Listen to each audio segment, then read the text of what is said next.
A bulletin that has just gone out coast to coast, sent to some of the most crucial and sensitive facilities in America. Thousands of utilities, chemical plants, nuclear plants, all being told they could be al-Qaeda targets. We have reported here on World News on intelligence indicating terrorists want to strike between now and the upcoming 9/11 anniversary. And Brian Ross breaks the story and the new warnings here tonight. Brian, good evening. Good evening, David. Well, documents found in Osama bin Laden's compound tell of his push for a major terror attack against the U.S. to mark the 10th anniversary of the 9/11 attacks. This new intelligence gives added significance to all of that.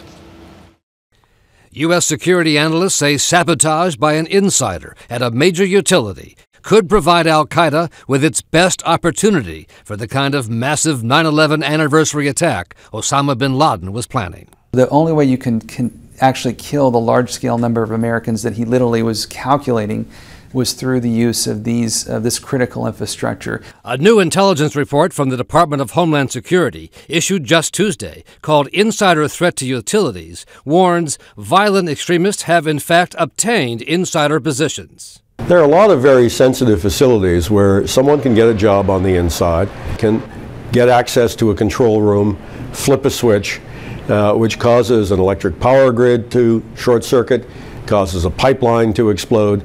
The U.S. was stunned last year in Yemen after the arrest of an alleged American recruit to al-Qaeda, Sharif Mobley of New Jersey, who, it turned out, had been employed at 5 different U.S. nuclear power plants in and around Pennsylvania, able to pass federal background checks. If someone were determined and had the right access, the amount of damage that they could inflict could affect thousands of lives. The possible impact of insider sabotage was made clear earlier this year in Mesa, Arizona, at a water treatment plant. I have basically taken the plant hostage. Officials say a disgruntled night shift worker took over the control room and tried to create a giant methane gas explosion. There was no tie to al-Qaeda, and his alleged plot failed. But officials say it highlights how easily one insider in the right place could create mayhem.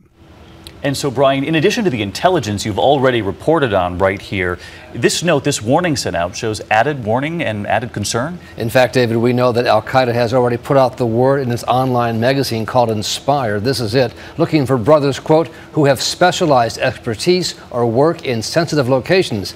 Now, Homeland Security officials say they know of no specific threat right now, but clearly officials are very much on guard as the 9/11 anniversary approaches. Now weeks away. Brian Ross with us tonight. Thanks, Brian.